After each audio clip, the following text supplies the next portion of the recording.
Topic है economic reforms. ठीक है, इकोनॉमिक रिफॉर्म्स जो है गवर्नमेंट ने न्यू इकोनॉमिक पॉलिसी में लाए थे, जिसका मेन मोटिव था ग्रोथ और डेवलपमेंट करना। इसके अंदर जो है जो हमारी पहले थे 1991 से पहले जो है हमारे पास लाइसेंसिंग थी, कोटास थे और परमिट्स थे, वो गवर्नमेंट ने रिप्लेस कर दिए थे लिबरलाइजेशन के साथ, प्राइवेटाइजेशन के साथ और ग्लोबलाइजेशन के साथ। इसके अंदर जो है ये 3 एलिमेंट्स हैं किसके न्यू इकोनॉमिक पॉलिसी के। First liberalisation. लिबरलाइजेशन का मतलब होता है कि जो लाइसेंसिंग है जो गवर्नमेंट ने लगाए थे, जैसे कि जो प्रोडक्शन, अगर किसी इंडस्ट्री को अपनी प्रोडक्शन बढ़ानी है या फिर उसमें कुछ न्यू प्रोडक्ट ऐड करना है और तो उसके लिए उन्हें लाइसेंस लेना पड़ता था, बट अब वो हटा दिए गए थे, अब वो फ्री फ्रॉम लाइसेंसिंग थे।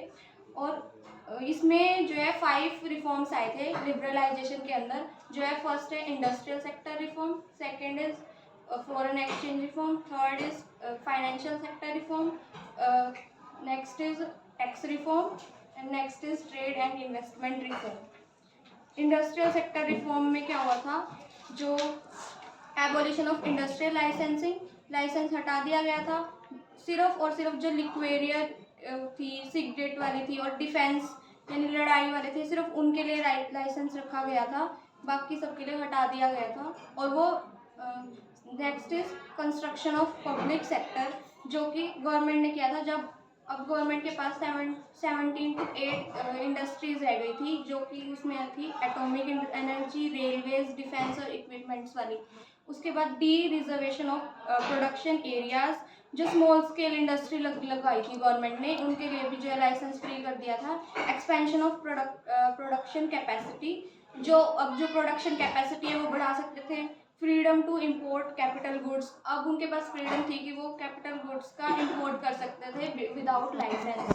Next is financial sector reform. Financial sector reform में जो गवर्नमेंट है उसने आरबीआई के रोल को रेगुलेटर टू फैसिलिटेटर में चेंज कर दिया था, कि अब जो है आरबीआई इतने मतलब सबको रेगुलेट नहीं करेगा, सिर्फ उसका मेन रोल था कि वो इंटरेस्ट को फिक्स कर सकता है, ये सब।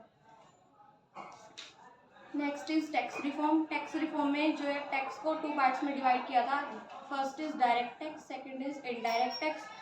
डायरेक्ट टैक्स था, डायरेक्ट टैक्स के अंदर आते हैं income tax, corporate tax, wealth tax, और इनडायरेक्ट में जो है जीएसटी आया था, गुड्स और सर्विसेज टैक्स।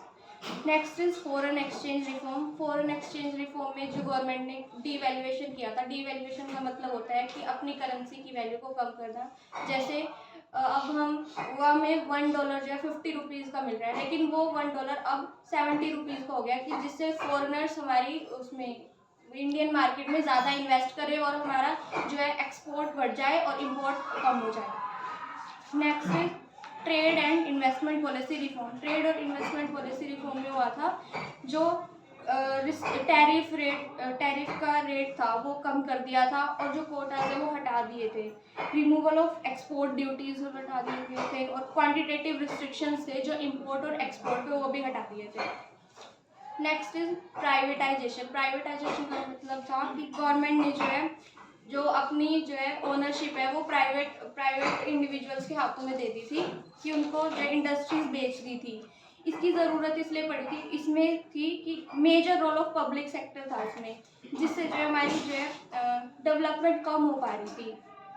और नेक्स्ट इज आईपीआर रिफॉर्म आया था, इसमें डाइवर्सिफिकेशन ऑफ इंडस्ट्रीज हुआ था, मतलब इंडस्ट्रीज बहुत ज़्यादा बढ़ गई थी क्योंकि वो प्राइवेट सेक्टर के हाथों में आ गई थी। उसके बाद जो है स्ट्रक्चरल ट्रांसफॉर्मेशन हुई थी, जिसमें जो है गवर्नमेंट ने नवरत्न कंपनीज है वो भी दे दी थी। इसके जो है गेन्स हुए थे, हाई प्रोडक्टिविटी हो गई थी, हमारी प्रोडक्शन बढ़ गई थी, कंपटीशन इंक्रीज हो गया था, डाइवर्सिफिकेशन ऑफ प्रोडक्शन हो गया था।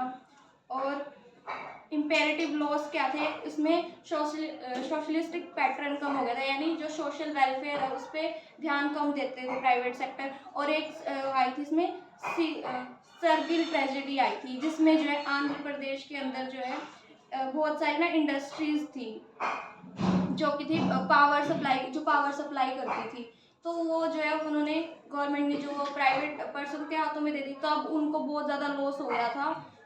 इसको सर्गिल ट्रेजेडी बोलते हैं, जो आंध्र प्रदेश में थी। उसके बाद है ग्लोबलाइजेशन। ग्लोबलाइजेशन में जो है हमें एक्सपोर्ट्स को बढ़ाना है, इसमें गवर्नमेंट ने जो एक्सपोर्ट्स को बढ़ा दिया था, इनवर्ड लुकिंग स्ट्रेटजी थी वो हटा दी थी। इसमें हुआ था increase in equity limit of foreign investment, कि जो अब हम फॉरेन में और इन्वेस्ट कर सकते हैं, जैसे कि इसकी रेंज बिटवीन 51 टू 100% कर दी थी, 40% से बढ़ा दी थी। पार्शियल कन्वर्टिबिलिटी यानी import export of goods and services, payment of interest और डिविडेंड और ऑन इन्वेस्टमेंट, और remittance to meet family expenses. उसके बाद लॉन्ग टर्म ट्रेड पॉलिसी अपनाई थी गवर्नमेंट ने, रिडक्शन इन टैरिफ और विड्रॉल ऑफ क्वांटिटेटिव रिस्ट्रिक्शन, मतलब इनको हटा दिया था।